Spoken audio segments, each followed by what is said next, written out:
Well, thank you, Bill, and welcome everybody from Las Vegas. It's another edition of Eavesdropping. So glad you could stop by wherever you listen to us across the breadth and scope of this great nation, parts of Canada, and parts of Mexico. Tonight, we get a chance to eavesdrop with Dr. Dorothy Martin-Neville. Dr. Dorothy. She's a speaker and author and a master coach who's been featured on OWN, NBC, ABC, the New York Times, and the Huffington Post, among others. She's a former psychotherapist with more than 25 years in practice. She's also been a clinical instructor at the University of Connecticut's Medical School and a pioneer in integrative medicine. She's founded multiple companies, coached leaders from Park Avenue to small-town entrepreneurs, and built a reputation for helping people thrive, not just survive. From the housing projects of South Boston to a decade on the island of Anguilla, she's lived many lives and brings humor, heart, and hard-earned wisdom to every conversation. Dr. Dorothy, welcome to Eavesdropping. Thank you so much. It's great to be here with you. So glad to have you. So many questions. I guess I'd love to start out with, you help people to thrive, not just survive. What does that look like? What does that mean? So many people, and it doesn't matter if you're still in the projects or if you are making 20 million a year. So many people live with the mentality that everything is going to be a crisis. Everything is about survival. If I don't get this project, if we don't close this deal, if we don't do whatever, the world ends. I lose my job, I lose my home, I lose everything. And this panic steps in rather than, if this particular thing doesn't work out, we'll do something else. If this Yeah. doesn't happen, we'll go someplace else. But the mentality of surviving as if life is a battle. I'm not for a moment implying life is a breeze, but to see life as a battle is exhausting, and it calls you to survive every minute of every day. And what a sad approach to life. And that puts you in defense because you're looking for the enemy everywhere and anywhere. And when you look for the enemy, you'll find it.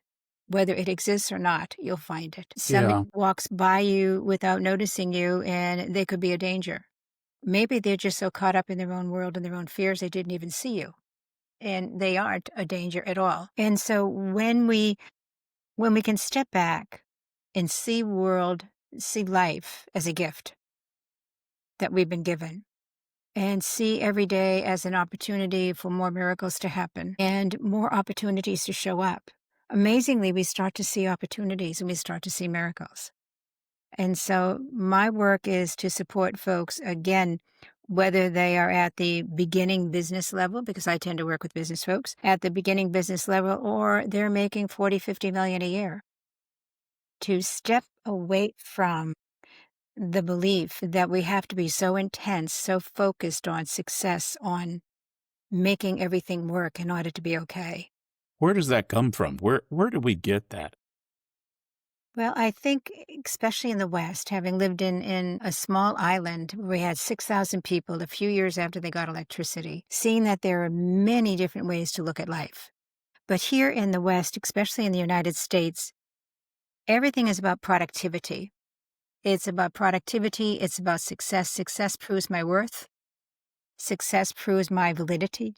It proves my intelligence, my capabilities. And we define success in a way that means in the business world. That means the amount of money I make, the size of my home. It is all of these other factors, external factors that we live with. And we're taught to live with an external focus because success is out there. Acceptance is out there and approval is out there. And so it's all about what's going on out there. We're not, even those of us who are raised in various faiths, we're raised to praise to our version of God, whatever that may be. I was raised as a Christian, so is it is it Christ, or is it Muhammad, or is it whomever? We go there and we pray, and then we go to life.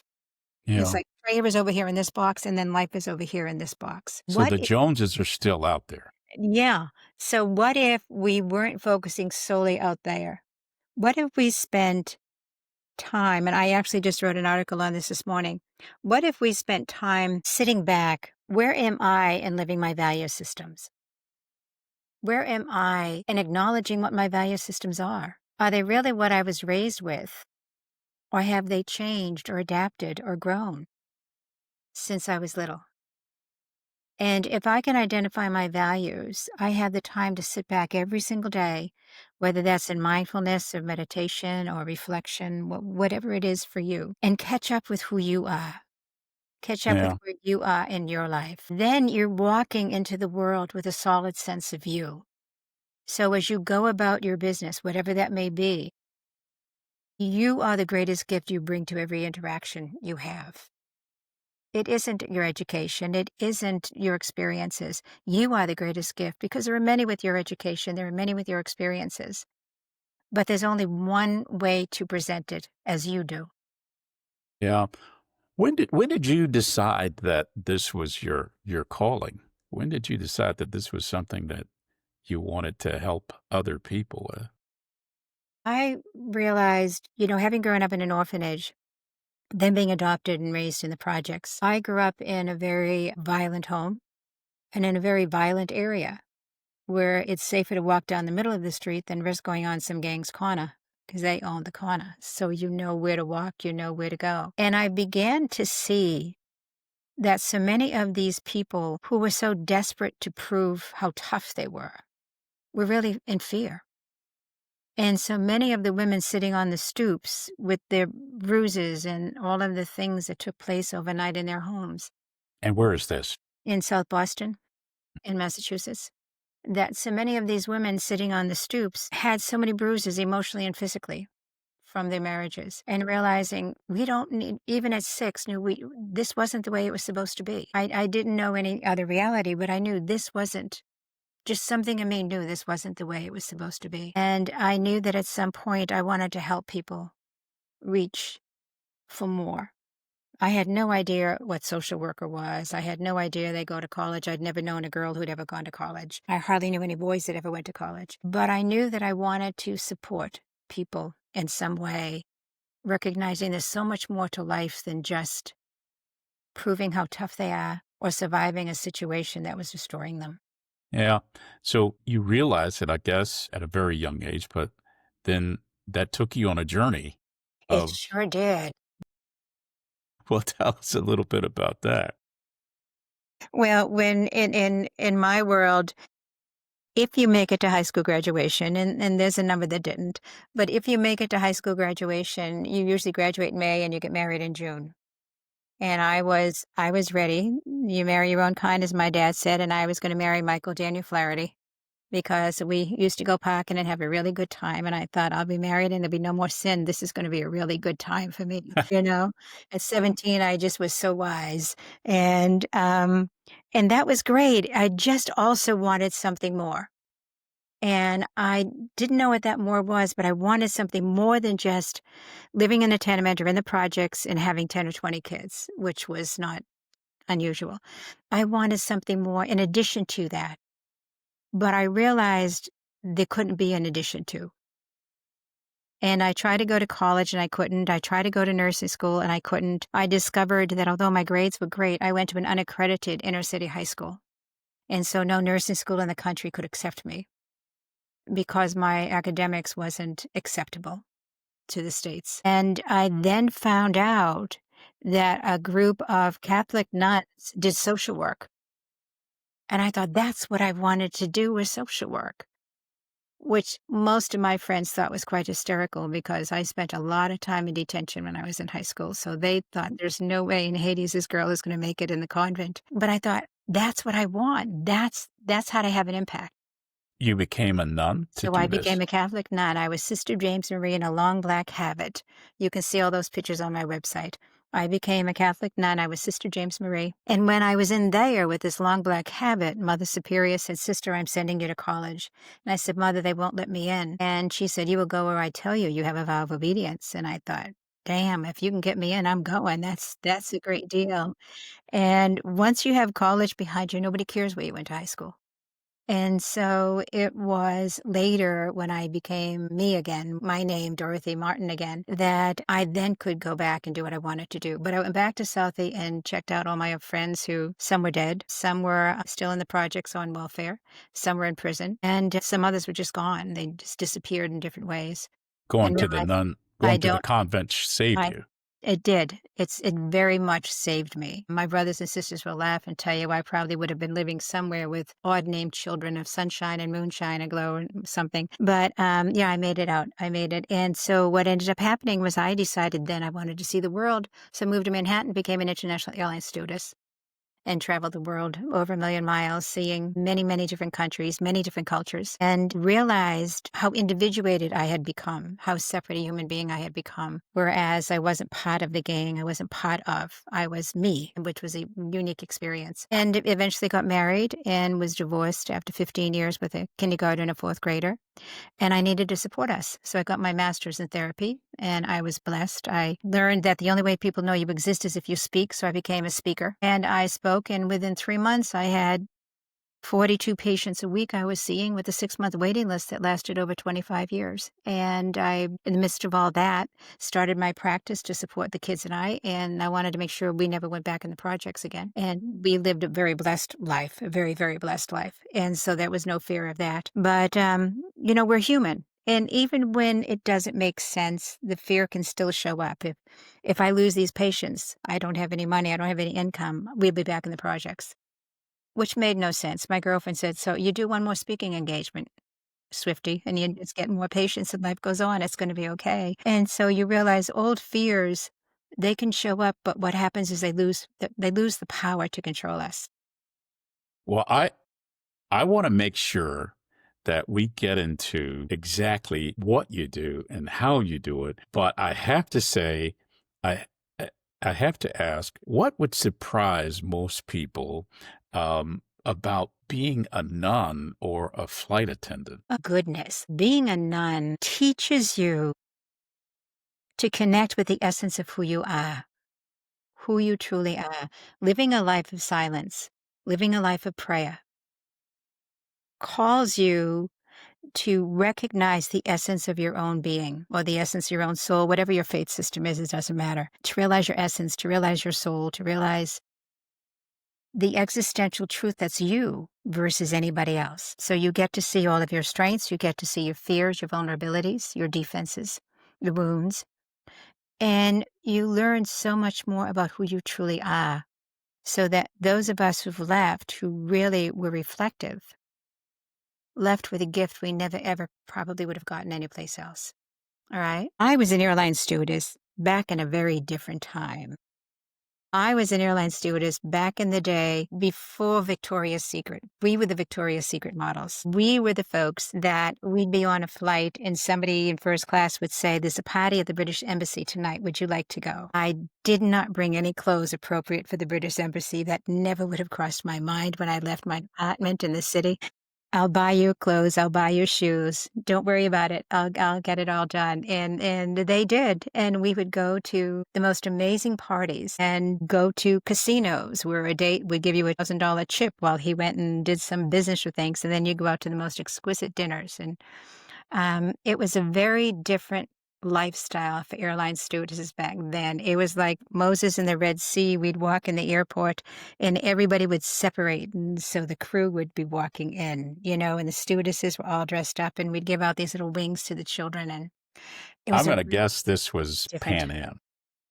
It was either Pan Am or TWA, and I joined TWA. In both of those, in those days, you needed to speak 2 languages. I had joined a French Canadian community, and so I had learned some French. And so I was speaking French as well as English at the time. And it was a very different world. Pan Am and TWA were the airlines at that time. Yeah. It was They really, had the best Bloody Marys. we did. But you could be in first class and you'd have Chateaubriand, and we would make hot fudge sundaes for you if you wanted that for dessert. It was, again, we did drinks, then we would do dinner, then we would do drinks, then we would do a movie, then we would do drinks, then we would do breakfast. Nowadays you would never know what Yeah. Yeah. we did it all. Well, Yeah. the last question I'll ask you about that is, did you tell everybody else that you just come from being a nun? I told, only a few people, which was really quite amazing, because I didn't want that out there because, you're with a whole group of many folks who of many religious beliefs or no religious beliefs, and folks who just knew somehow I must have been a prude who hated everybody and I saw sin everywhere. So I didn't want to deal with any of that craziness. So I didn't tell many. And the few I did tell, I'd end up in the galley, where they close the curtains and they'd want to come to confession for an abortion they had or an affair they were having with somebody who was married or something was going on. I think I'm not a priest. But you're forgiven. I don't think the good law is up there taking notes on who does what. It's much more of how compassionate and loving are you to everybody else walking this world with you. So people project onto all of us images that don't fit, and we have to be Yeah. conscious of that without judgment. They're going to project onto us things that have nothing to do with who we are or who we've ever been. So you use that background and that kind of context, I guess, to become a pioneer in integrative medicine and energy Right. healing. Yeah. What happened is about 3 years into my practice, I started noticing we're taught to take psychiatric histories when we have a new patient. Have they ever been to therapy before? Are they on any psychotropic meds and so on and so forth? But I started noticing that certain personalities were presenting with breast cancer, certain personalities presenting with prostate cancer or presenting with autoimmune disorders and so forth. And when I talked to friends or MDs, they would say to me, that makes no sense. It's coincidental. I knew it wasn't because I could predict it. And I started taking people's medical history because it told me more about who they were, how they dealt with stress or didn't than the therapies. Some people in therapy 10 years and their therapist is always saying, you poor sweet little thing, you poor sweet little thing. That's never been my approach. My website will show you some of my coaching clients will say she holds your heart while she kicks your ass. Yeah. Yeah. So We're it's going to get to that. yeah. So it's much more. I'm going to give you unconditional love. But let's not deal with craziness. Let's throw the belief systems you have that are sabotaging you out the window and let's get down to real world. So anyway, I started noticing these and my friends told me it was all coincidental. And so I didn't believe them. So I went and became certified in 9 modalities of integrative healthcare. 5 of them are in Eastern medicine. I put the best, my bias here, I took the best of all of them, combined it with my life experiences and my practice and created my own method of energy medicine. And brought a massage table into my office and ended up doing energy healing work and based on what I created. And people in my waiting list said, teach us what you know while we're waiting to work with you one-to-one. So I started a 6-week course. Long story, it became a 4-year program in energy medicine where my students were physicians, nurses, occupational therapists, massage therapists, physical therapists, and some people who wanted to become healers. And it just spread, and so for 19 years, I was doing this. My 3rd and 4th year students required to do medical internships, and they flew around the country and Canada and Australia and the Caribbean to study with me. And so whatever state or country they lived in, they could do medical internships there. So my And school, you may have said this, and go right excuse me ahead. for interrupting you. What city was the office in? It was in West Hartford, and, Okay. and right outside of Hartford, Connecticut. So we did, and then in Bloomfield for a bit as well, which is really a whole little area right around Hartford. And I have a small Boston accent left still, and I noticed that shows up on occasion. It is a New England accent, yeah. Wait, I have something for you. Oh, go right ahead. The rest of you can't see The this, Red but Sox, the Patriots, who are we? no, Oh, it's the black dog hat from oh, Martha's God. Vineyards. Yeah, it's quite a isn't it, oh, beautiful over there? It's Oh, in Oak Bluff. absolutely, Oak Bluff absolutely. is gorgeous, yeah. I love the whole island. So Yeah, it's just gorgeous there. I was there actually this summer, and, any event so I put it all together, and it just was it was, and my work was so successful in different hospitals, they asked to give me grant funding, so I opened up a nonprofit so hospitals could give us grant funding. Through there, we could research different diseases, and it just kept going, and yeah. life goes on, and all of a sudden, I'm sitting there thinking, "Here I am, a kid from an orphanage and kid from the streets, and I've got all these companies now, and good Lord, how did that happen?" And it just does. Did I understand you to say though earlier that you could predict the disease that people were or the symptoms they were suffering from based on their personality? Right. Did I? Yeah, Yeah. I have a whole leadership self-assessment tool that Yeah. As a leader, you can take that tool and discover for yourself what your strengths are in leadership, what your vulnerabilities are, the diseases you're predisposed to based on your leadership style, which is really based on your personality. I've even written a book on it. Your Soul Sings, Your Body Dances is my third book, and it goes into my work. Well, My doctoral dissertation was on the psycho-spiritual causes of physical disease and disorders.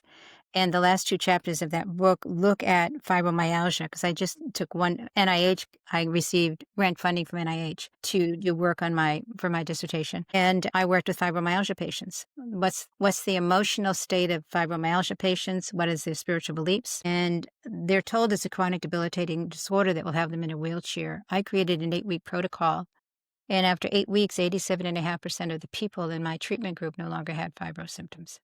well, you realize that your real leverage wasn't just in healing patients, but healing the people who lead them as well. Right.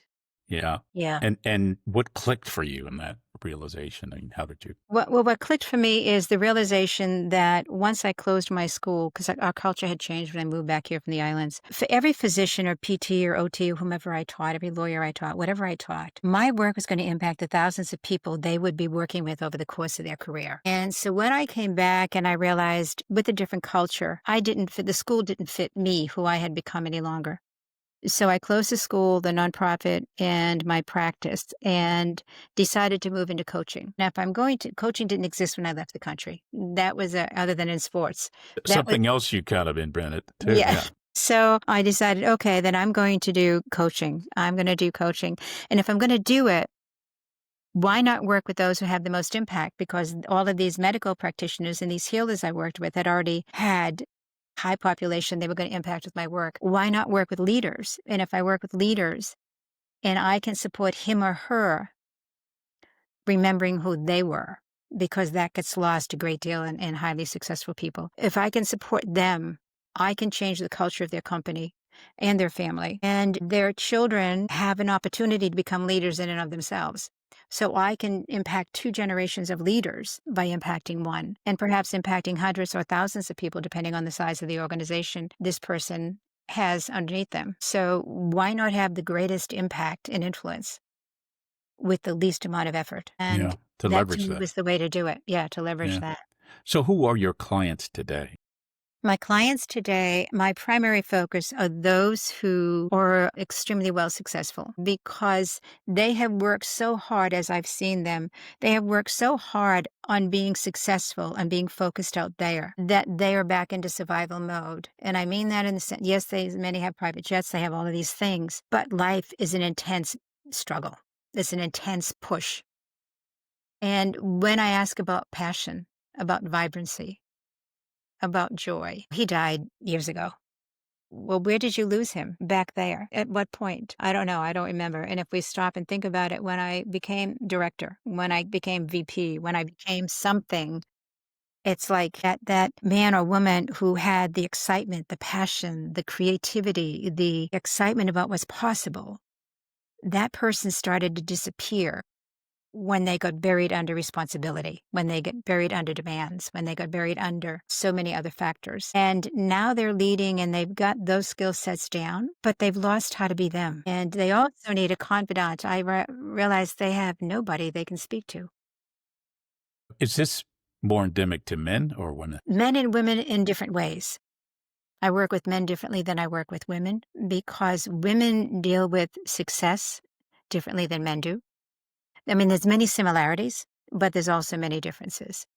And what happens because of cultural expectations, I think is a lot of it. I mean, part of who we are biologically, but I think a whole lot of it is also about cultural expectations, that men tend to be much more hard driver. Men tend to be more about productivity, more about doing and accomplishing and achieving and making it happen, whatever that is, and who they are supposed to be. And that illusion of a leader as having all the answers, admitting that no leader has all the answers. They don't even know all the questions, much less all the answers. They're only human. And so that becomes a real issue there. And I find that with men, having somebody they can confide in who they know is going nowhere. There isn't an agenda. I don't have an agenda other than to help you be the best version of you. And if you don't remember that, one of my gifts is to see that in you. I see the essence of people. Within 10 minutes, I can spend time with you, see what your honest strengths are, what your real strengths are. What your developed strengths are, great. I learn this as I work with you. But what your honest and authentic strengths are, I see, as well as your vulnerabilities and how your belief systems may be sabotaging you immensely in terms of joy, passion, creativity, vibrancy. And with women, there's much more of a pull to relationships.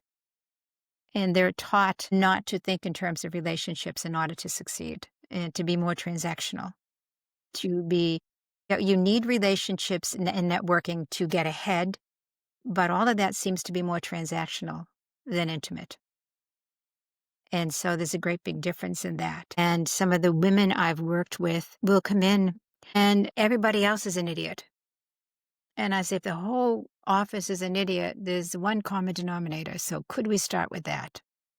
No, because that's ridiculous. It's not me. Okay, then. We'll pretend it's not you for a bit, and then we'll go forward. And look at that.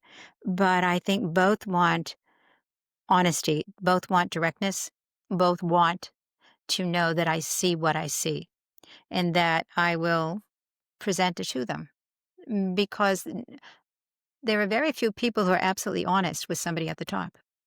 Yeah, I was going to ask you that in terms of, is what you do effective if people are not honest with you? It's effective, but I would say to you, it's effective about 60% when it could be effective 100% if they trusted me. And I've had people hire me 3 years in a row because they'll say to me at the end of the first year, not only did you help me discover a person I forgot existed, you changed my marriage. You changed my relationship with my kids. You changed my relationship with my career. I want more. And I may have done that, but I only did it because they were willing to work with me to let that happen. Yeah. They trusted me sufficiently enough to let me in. Well, going back then to, is that more endemic to men or women who I guess sex holds back more? It's less honest. Men hold back more. Yeah, I knew that. Yeah. Men hold back more because it's almost as if they expect me to believe the image they project. And I don't. So you know that they're BSing you at the time.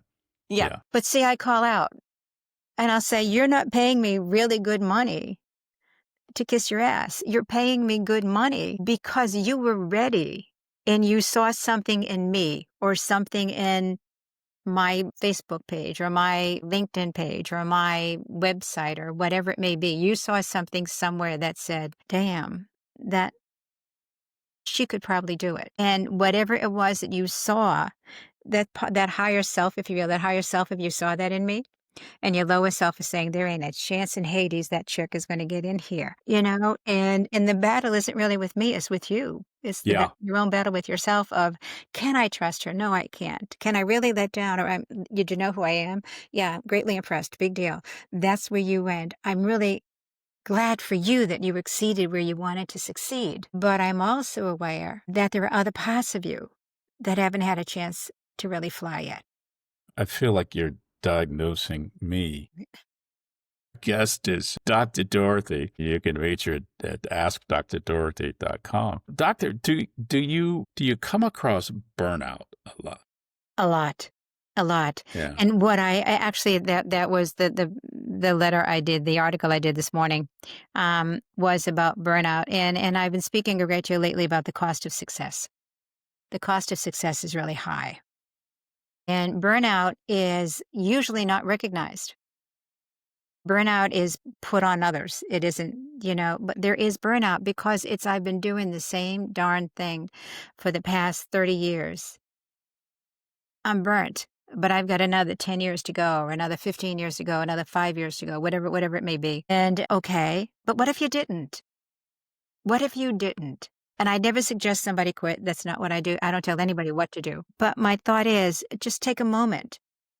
What if you were to walk away today? You're not going to be in a food court. You're not going to be in a line someplace. You're going to be okay. What would your world look like? And let's just take because I offer. I mean, I do it on Zoom or I do it on the phone. And if people want, I'll come and spend a day or a weekend with somebody and let's just work. Right? If they would, that's scary to many people. No, I don't need a whole day. That's all right. Don't get that close. Don't get to know me that well. That's too much. Right. Right? But the fact is, what if you were to spend a few hours? What if I walked away from everything tonight? What would I look like? What would my world look like? What would my future look like? And I think if you're willing to risk taking a couple hours, and I mean that literally a couple hours of stepping back, what would I look like?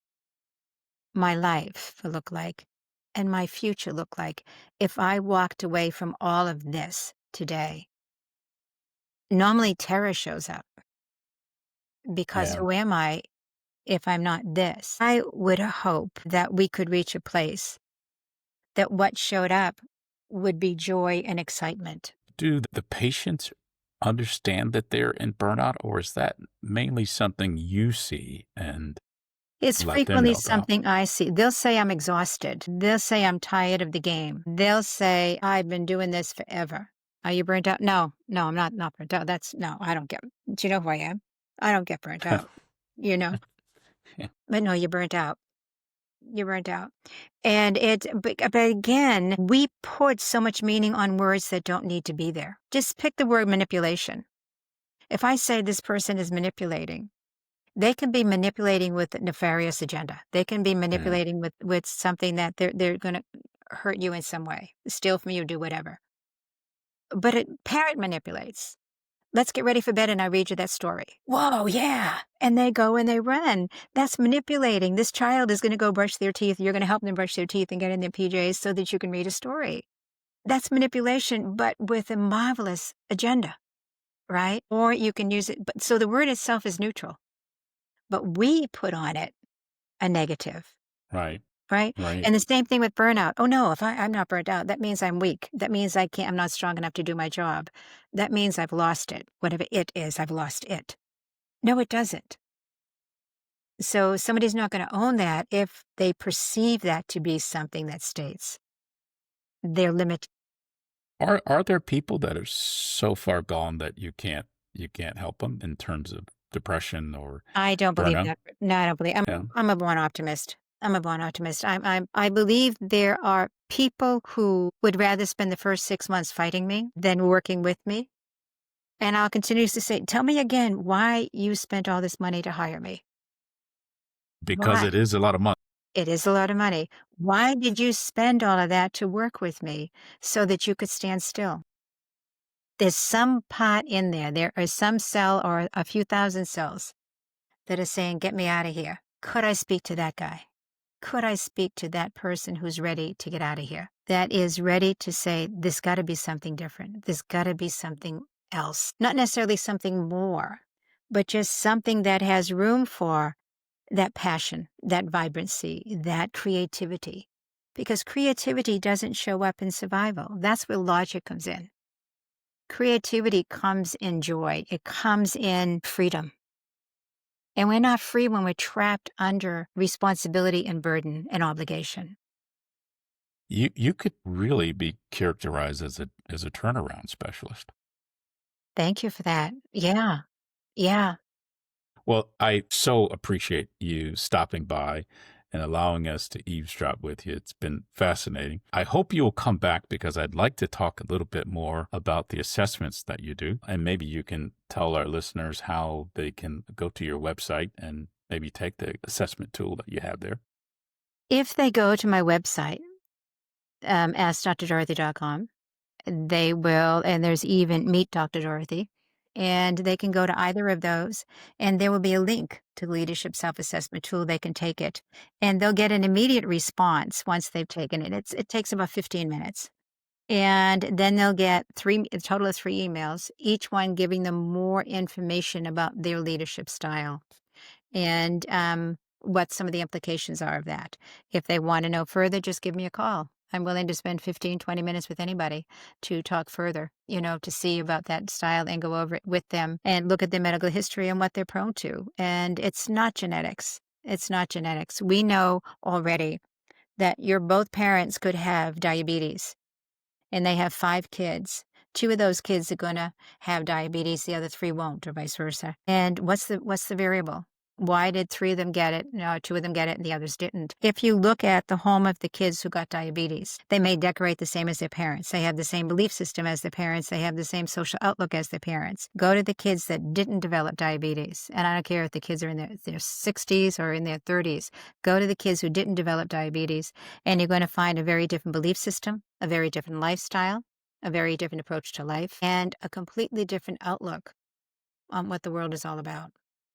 And so the illusion that disease is genetic, we're finding now that prostate cancer and breast cancer, it isn't just for those who have a family history. There's much more of that showing up with no family history, with nothing, because of this types of stress we carry, because of the symbolism of both of those. And you begin to see patterns. Prostate cancer is really a challenge to somebody's masculinity. When you look at what's going on in their life when that showed up, Yeah. what took place when that showed up? It may have been job loss. And I could go into story after story. I know we're running out of time. Well, no, we're going to come back. I'm going to make sure that we book you again. I hope you will come back and I be would a love friend of the to. show. I would I love to. really I really enjoyed it. Thank you. Thank you so much, Dr. Dorothy. This has been fascinating. I'm sure everyone has enjoyed eavesdropping on you. I certainly have, and I hope you will come back and be a friend of the show. I would love to. Thank you. What an amazing host you are. Thank you so much.